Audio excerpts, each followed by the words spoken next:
Burgess and Bolton's weekly wrap-up.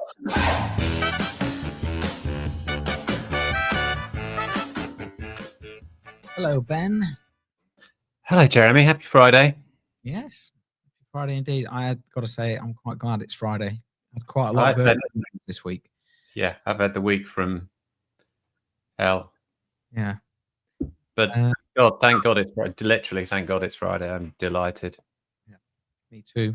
Hope you are as well, wherever you're listening or watching us. Welcome to Burgess and Bolton's weekly wrap-up, where we look at everything to do with London market, technology, change, innovation.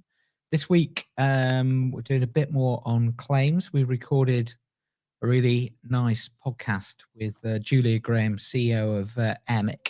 So we're going to play a bit of a tee up for that, part one, and then we'll have part two next week after the London Market Claims conference. So that's good. But let's start, Ben.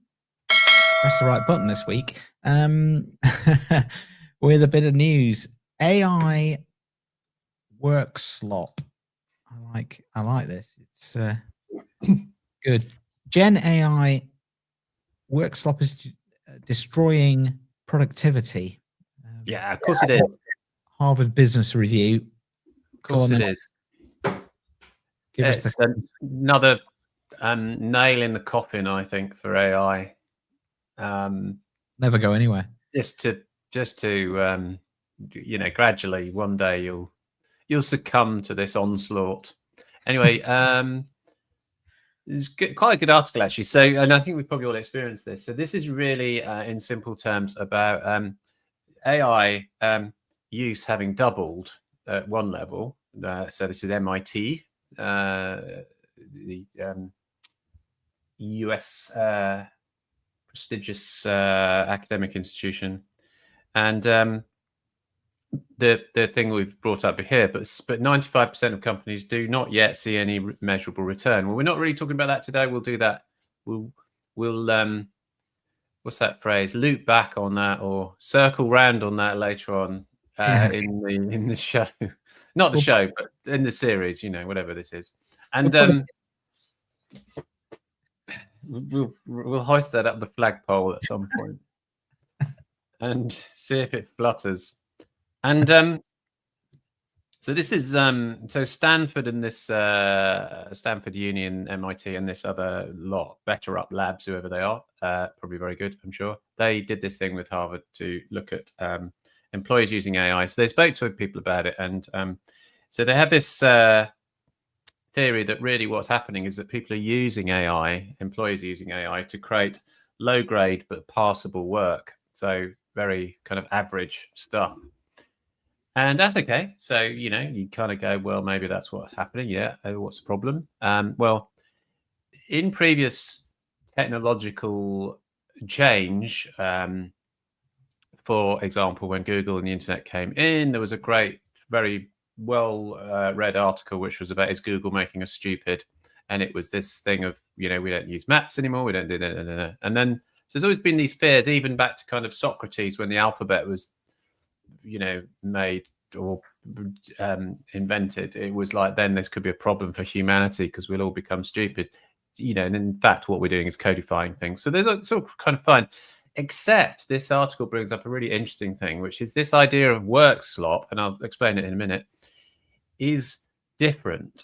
And it's different because this is about people passing work on to other people, whereas the article about the kind of seminal technological article about is technology making us stupid is about your direct relationship with that.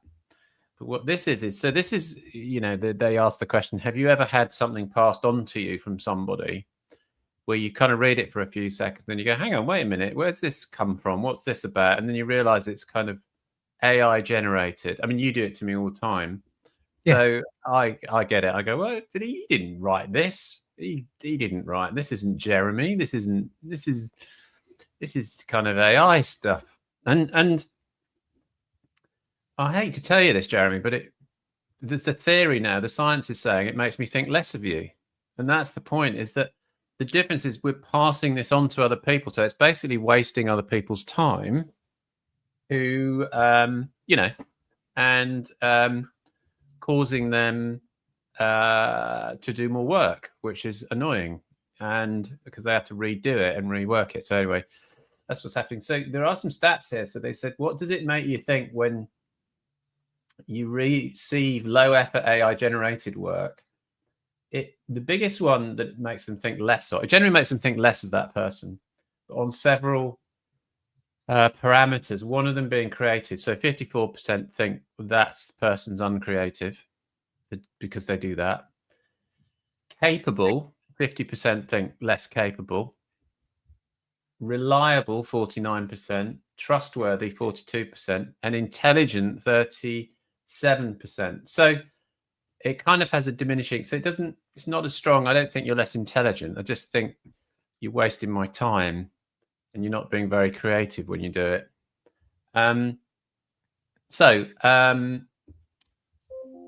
That's kind of it's kind of what's expected, but it's got to be sorted out. I think leadership's got to work on it and not have this happen, because it undermines productivity quite badly. And I mean, the article comes up with a few kind of obvious solutions or things that leadership can do. But anyway, I think it's interesting, and it's another kind of angle or thought on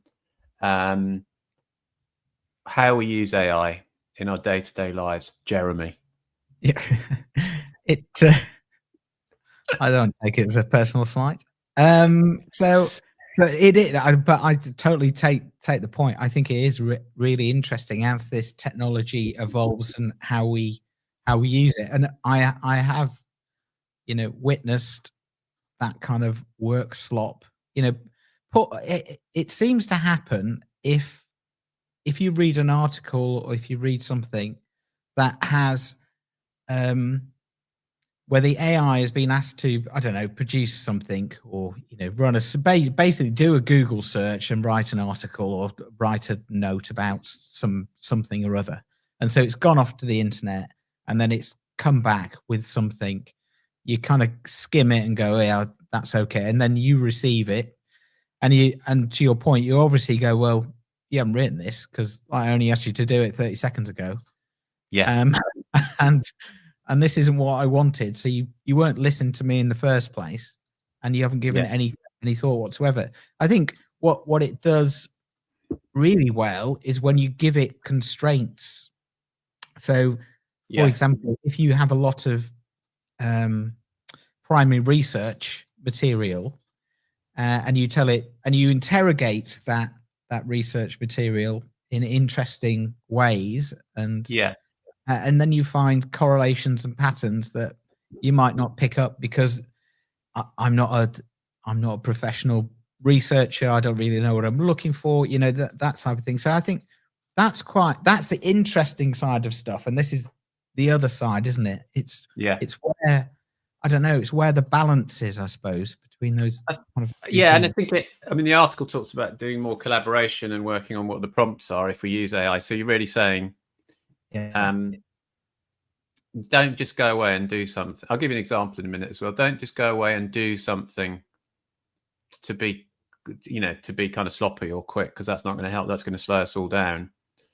Please, let's work out where AI fits into what we're going to do. And I think actually we're working a bit like, not praising ourselves, but I think we work a bit like that. I kind of have said to people, right, please do not, in research, do not produce me an AI version of that. Because some people said, shall I do it? Shall I drop it into, happens a lot now, I'll drop it into the large language model and come back to you. And I go, well, I do think worse of them. I think, well, hang on a minute, that's not really putting I want to have your viewpoint, and I want to know that you know about this. Whereas if you've done that, you don't actually know anything more than you're reading off the page, and you haven't lived it and done it. And so I kind of say, well, let's go through the manual process first and then use AI to fill in the gaps if we need it to do that. Which might be extreme, but I think it avoids that problem. And in essence, because I'm employing people, I've got to say to them, look, I want you to do this job. I didn't pay you, even if it came along, to just press a button and send me a piece of paper.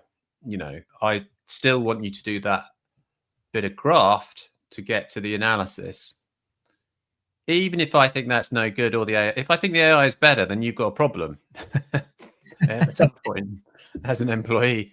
But I don't want to do it the other way around. I don't want the employee to cover themselves and say, well, I'm still doing the great job and getting paid for it, whereas actually all they're doing is pressing a button. So yeah, it's quite fundamental, I think, actually.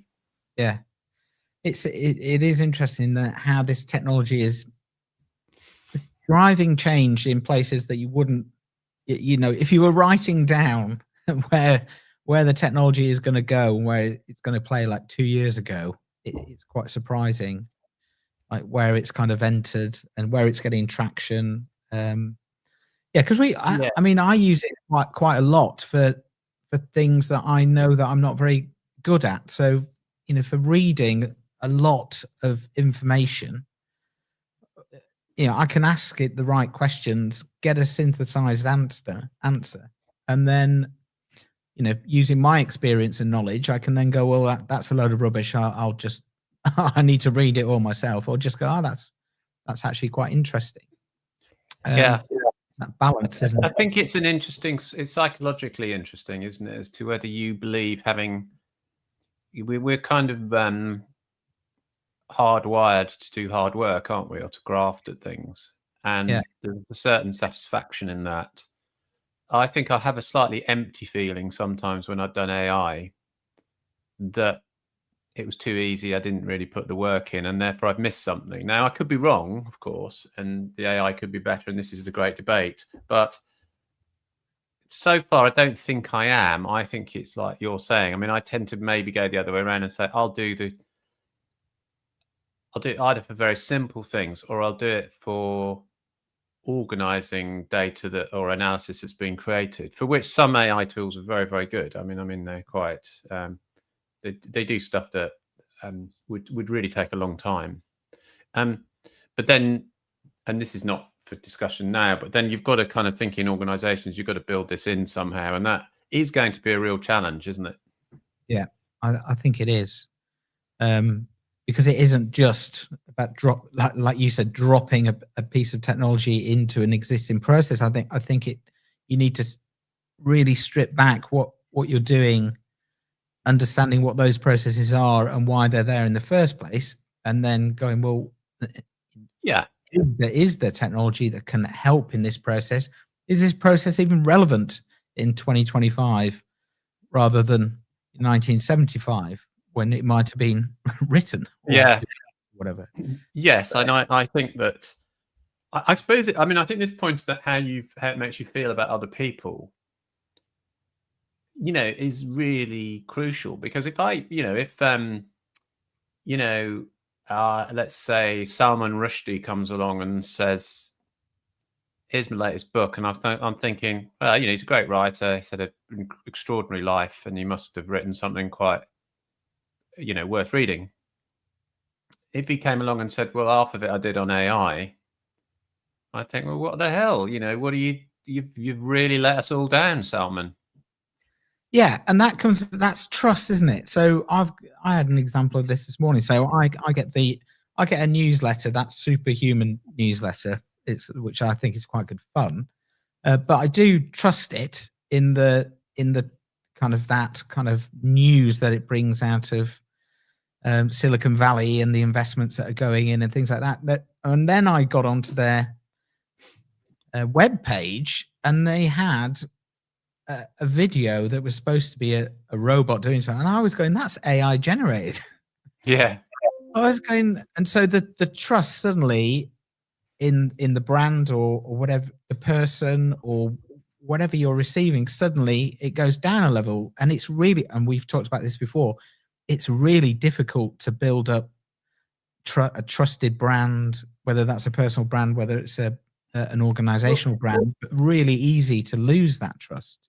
You've got to think as well about what you do. So my Salman Rushdie thing is that, I expect and hope that great writers who put all of that work and effort and laid, even their life on the line for what they do or whatever it is,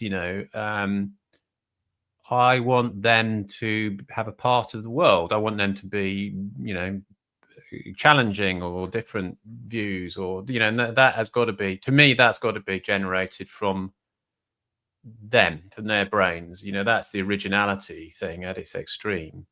So I wouldn't want that to be diluted in any real way, unless he said, I'm just organizing my library with AI now, all the 59 books I've read, you know, and I sorted the chapters out at the beginning and the bibliography at the end. Fine, no problem with that. But if you said, well, I'm getting it to, you know, do a psychological analysis and I'm adding that into the text, then it gets difficult then, I think. And it is trust, really. Yeah, it is.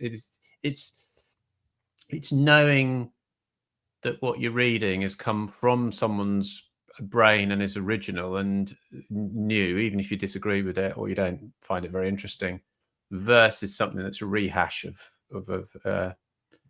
digital patterns. Yeah. Interesting. Very interesting. And obviously a massive personal slight on me.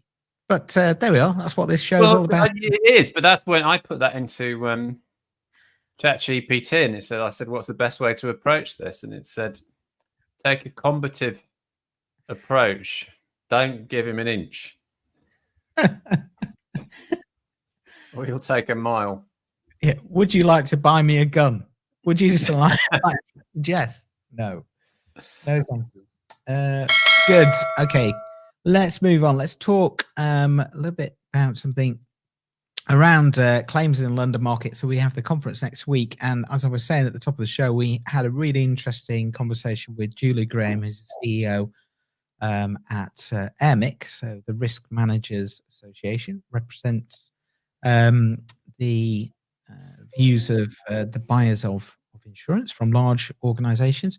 So we met her this week and we had a discussion on a new pulse survey that they've sent out, which really asks a number of questions around claim service with their members. So here's the first part of the, it's not really an interview, it's our discussion. And then we'll have the second part next week where we dive into some of the issues raised here in a bit more detail. So let's watch the clip and then we'll come back. So welcome everybody to this podcast where we are looking at London market claims priorities, and we're going to be exploring some of the challenges within London market claims, some of the opportunities, and also some of, I guess, the client perspectives in terms of claim service and what they are looking for both now and in the future. Joining me on this podcast is Julie Graham, who's the CEO of Airmic, and Ben Bolton, who's the founder and managing director of Grace Church Consulting. And I wanted to start off, Julie, by asking you about your claims pulse survey that you've recently sent out to members to get a feel for the types of issues and challenges that have come out of that survey. And I can then kind of layer on top of that some of the results from our London Market Claims re-event survey, and then you can probably add to it, given the research you currently do in the market as well with claims teams. So, Julie, do you just want to give us a bit of background to what the Pulse survey is and what it's about, and perhaps some of the key themes that came out of the results? Okay, well, look, Jeremy, thank you very much indeed for inviting me to talk to you about this subject today. And we're really delighted to be part of this because at Airmic, we fully recognise, based on what our members tell us, that they see claims as strategic enablers for their companies and for their insurance programmes, because at the end of the day, it's what you're buying, in essence, not a policy cover, but you're buying the ability and willingness of those that you insure with to pay your losses. So very important to us. We do a survey every year and we check the pulse on claims, and we have a slightly different theme each year. So this year, our theme is looking at what challenges do people have in getting their claims paid, what digital claims issues are top of their agenda. And we could not have any podcast about insurance at the moment without touching on the whole subject of captives. So we've grouped our questions in those issues.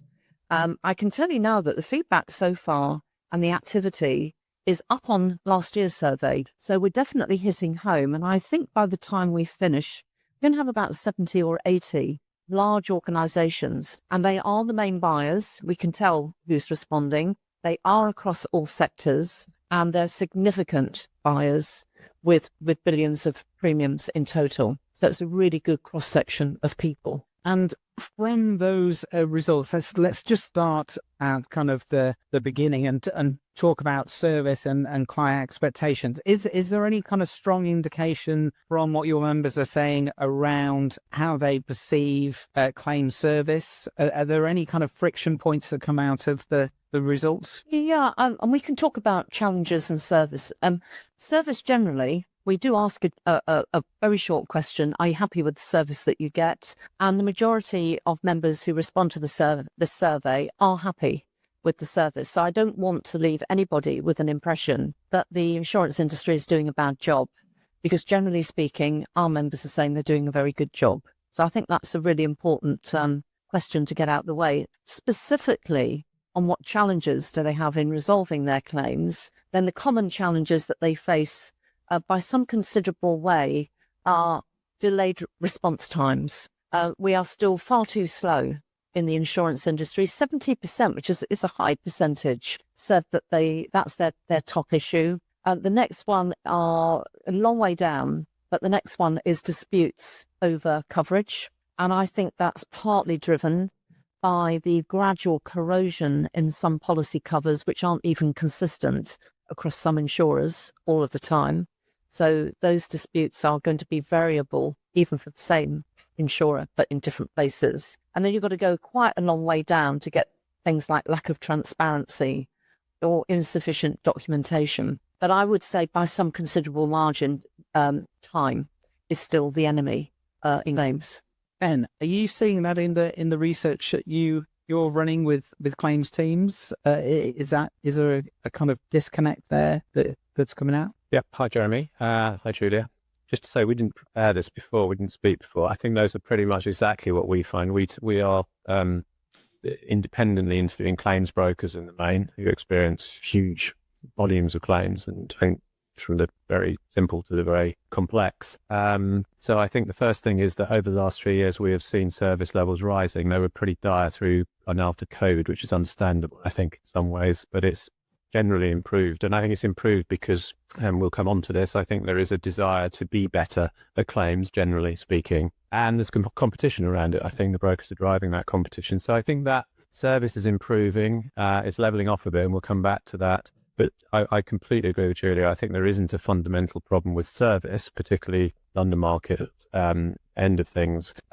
We would also completely agree. We've just run a question on we do NPS scores most of the time, but we've just started to look at effort and the importance of effort in brokers' eyes. And the main issue that they talk about is response times. That is the key one. I don't know why the insurance industry has been so slow for so long. I've been doing this for 25 years now, and that has not improved very much. And I think we need to look at that. The response times, yes, and that relates very closely to the effort that, in our case, claims brokers perceive insurers are making. So there is something missing there, and I think that's something we could try and solve, I think.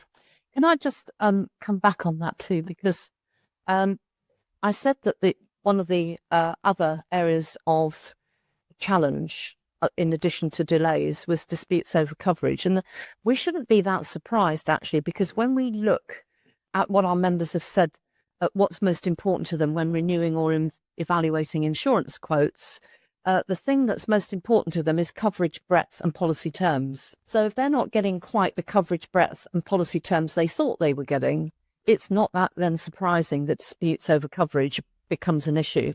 There is definitely a linkage between those two sides. I completely agree with that. And I think, I mean, others have made this point too, but I'm very much of the opinion that we do miss a trick again in insurance, where we don't do enough communication or explanation of those policy wordings right up front. And I think there's a quid pro quo. I think we have to start to say that the client, the customer, has much more of a role in this. They're not passive participants. They should know what they've got and what they're buying.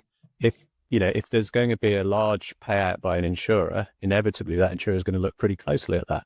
But isn't there an elephant in the room here, which we're sort of skirting around a little bit? Because some of the delays and frustrations are because the industry is still not where it should be on technology. I think if it was higher up the scale on technology performance, digital performance, data performance, I do think some of those challenges certainly for delays, would be a lot less than they are. Yeah, we've done a lot of work with claims teams themselves. I think they will all say that one of the biggest hindrances they have is not having the data or the MI at their fingertips. I think that's probably true right across the industry, is that those important pieces of information or intel when they're deciding or making judgment on claims is often not there. They have to dig around for it. And I think that causes delays. I think it causes issues over coverage, which may just be because they can't find the information. And that is that's a huge frustration for clients, obviously. I agree. And there were two specific comments just to finish. And these are quoted by members. One was bringing claim systems into the 20th century would be a good start. And the second one was the focus, however, first should be on data quality and accuracy. And if you get the latest technology and it's used to produce accurate results. I mean, we did some work on resilience a couple of years ago. We said the route to resilience in the digital age was to use the technology that's in front of you and to get the most out of it. And again, there's a bit of a correlation going on there, I think, as well. I think it's...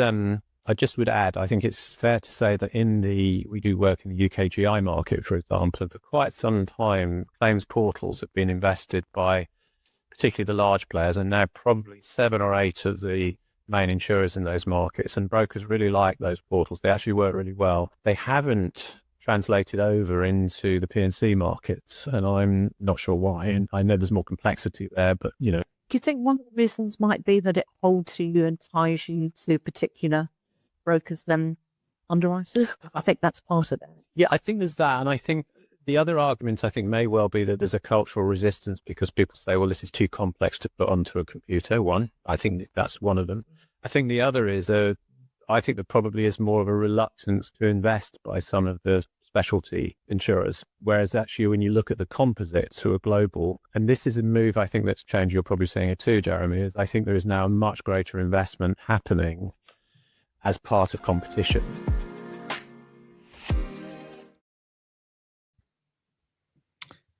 So, interesting first part. We get into some of those themes in a bit more detail, and part 2 is pretty interesting. But we don't want to, fire all the gunpowder before the conference. So we'll play the second part of that next week. But I think what's interesting in that first 10 minutes is kind of the survey results from Airmic, and kind of those 3 areas, I suppose: the delayed response times, disputes, and a lack of transparency in some cases. And they're not new issues. I think we've been talking about those being challenges for the sector in London market claims for a long time. And the final part around kind of technology, data, how that may help with those 3 challenges is quite interesting. I think it's it's interesting. I mean, I think it is technology, but I also think it's we've always said communication is the most important thing in claims and probably even in insurance. I've said this before, but I think the communication lines break down somewhere because, as I said in there, and Julia said the same thing, is service has improved. And I think to some extent, service is so dependent on time and responsiveness that must have improved as well. Now, as things shift, everybody recalibrates as, it gets faster, then, I want it even faster, and we're in a modern world where things are delivered more quickly. So maybe it is every survey in every sector says, I'd like it faster, please. And, my Deliveroo should come not in 40 minutes, but 24 minutes, et cetera, et cetera. So I think that is sort of part of the modern age. But it does seem to me that if clients, and from what Julia's saying, is that their main beef is the responsiveness, that is a very soluble thing across the value chain. And yes, of course, we both gave reasons which were linked to technology and data, but there could also be cultural things and collaborative elements here, which could be massively better. So I wouldn't rule out the human element here. And I'll tell you why I say that, because I do hear quite a lot from like an insurer team saying, well, the claims, the broken teams didn't do this and didn't do that. And equally, you could go and talk to brokers and they say, well, the insurance teams didn't do this and they didn't do that, so it becomes a bit sort of a blame game. Whereas actually, I think the industry needs to look at the collaborative elements for the customer. What are the benefits and how can we make that better? And I don't think we're doing that. I think we're still, looking internally at the processes, trying to fix everything from the inside out, and not looking at what can we do. Because to have such a big thing on responsiveness, to have such a big, that's the main thing, and not to have solved it is pretty bad, really. We've got to do something. Yeah, I think that kind of looking internally rather than starting with the customer. When we showed the results of the pre-event survey last week, which kind of was the other side of the fence, from the claims directors and the institutions and the brokers, it was very much about how do we look at our processes and how do we streamline them and how do we find the efficiencies and all that kind of thing, rather than as what we've just been talking about for the last 10 minutes in that clip, kind of what the customers actually want, where are their pain points, what's the friction there. And I think that mindset needs to come back to be much more customer client centric if we're really going to. Yeah, I think it's not in the conversation, is it? A lot of the time, you think, I think it's that, the technology partner talks to the claims team. They talk about the adjusting, the workflows, all those sorts of things, which are about what they do and how they get, through their lists of claims and everything else. And then they talk about settlement, which is with Treasury and so on and so forth. But there's not an overarching thing, which is the start point, which is what's the main customer problem? Responsiveness. So can we look at that in all its guises? Can we look at where it falls down, where it collapses, where it doesn't work, what's technology, what's data, what's us, what's them, and all that, and say, right, okay, let's show that we can increase the actual speed and the perception of speed, because Lloyd's has had this in its measures. Everybody's had SLAs and everybody's got all this stuff. It's just it just ends up, I think, being discussed within your silo, within your little bit of the market, and not done as a collaborative exercise, which is what we have to look at, really. Yeah, I absolutely agree. So, hope you enjoyed that part one of the conversation with Julia. We'll play part two next week, and then you'll get the full flavour. And I'm sure all these points will be debated on Tuesday at London Market Claims. We can come back next week, actually, Ben, and probably give a bit of a summary about what we found at the conference. Yeah, absolutely. Okay, let's talk about golf, Ben. I'm not a massive golf fan, but you play a little. I heard you've got a handicap. I don't know what that means, actually. I actually have no idea. To be honest with you, I couldn't understand the scoring of I was watching it on Sunday, and it got very exciting. But I didn't know why it was exciting, because they kept going, oh, he's won the hole and it's been halved or something. I was going, but yeah, it's complicated. For what is a simple concept, it actually does become quite difficult to understand in those Ryder Cup things where you get a half point for a draw and a point for a win, and then no point for. So you're kind of dealing with half points, and then you're dealing with halved holes. So yeah, it all gets a bit. Yeah, it does get. I mean, even I start to think, well, hang on, was there a half there? Does that mean we get a half point and they get a half, or because that's a half point shared, right? So it's like, yeah, but then. To add to the total, a half point shared is a half point closer to winning, if you see what I mean, over the weekend. So that's why it becomes tricky, because you're using a running tally at the same time as looking at a score on a game. Anyway, yeah. You still don't understand it, do you? No. The thing is, though, I just don't want to understand it, really. I know that's most things in life. Yeah. Whether if someone doesn't want to do it, they won't do it. So my wife, when you had to plug in a camera to a computer in order to get the photos from the camera to the desktop, I would show her every time and she would go, "Okay, brilliant. I know how to do that now." And I knew that next time No. it came, because she didn't want to do it, and I was going, "Yeah, Well, it's fine." It's like my wife and the cardboard recycling. Yeah. I've shown her so many times how to cut up a cardboard box, and flatten it. No, it doesn't happen. Doesn't happen.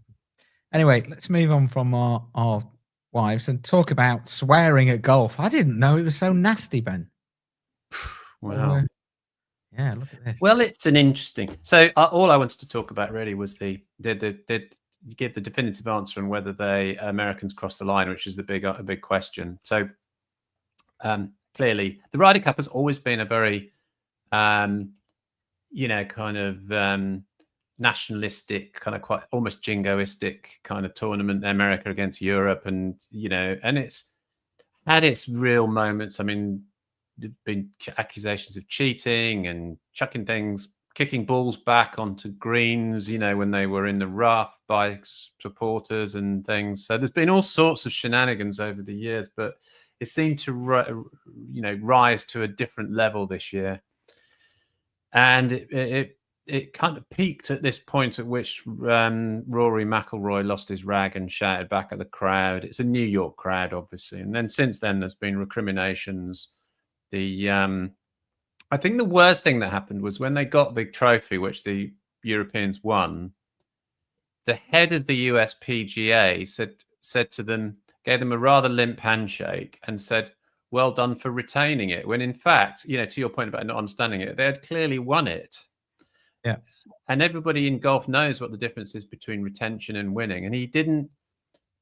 He obviously did it deliberately, and he was quite peeved and everything, and said that you didn't win it, which seems to me atrocious. It's like saying, here's the World Cup trophy, but well done for drawing and just about get, it just is incredible that someone could say that. But so that I think is the worst thing. Yeah. I don't know. The rest of it is now a kind of, is it about New Yorkers, Americans, being more culturally different? My take is that if you're going to do this sort of barracking, you've got to be funny. Yes. It's got to be witty, and the Americans just weren't witty. None of it was. I mean, if any American is listening to this show, there probably isn't any, can say, where was the witty, banter that you get at football matches and things? You get some rough stuff at football matches and all sorts of other sports, but within there is always often quite a lot of witty cultural kind of banter, isn't there? Where you go, because you're in the know, you go, yeah, actually sounds terrible, but it's actually very funny because it's been. Yeah. But there was nothing. This was really low level, low grade kind of insult throwing, and I thought that's the trouble with it. Yeah. Yeah. All I heard every time someone hit a ball was "get in the hole." Yeah, but then they changed that. So what they said was, instead of "get in the hole," the insult was "get in the bunker," which is like put your ball in the bunker. But that's just like saying "miss the goal" or something in the football. It's so rubbish as a retort or an insult. It doesn't even. It's just kind of lazy, rubbish humor. And I think if you'd said something that was genuinely funny to Rory, that was also kind of slightly insulting and put him off his stroke, as it were, you'd say, well, okay, fair enough. You made me laugh and it was funny. It's down to the lack of, creativity in the humor. Yeah. And, I mean, the only other thing I'd say is that they did start to do shout when he was about to take a swing, which is like, I think even in football, when someone's about to run up and take the penalty, there's a bit of quiet, isn't there? No. Probably not. I can't remember. No. Yeah, booing, isn't there?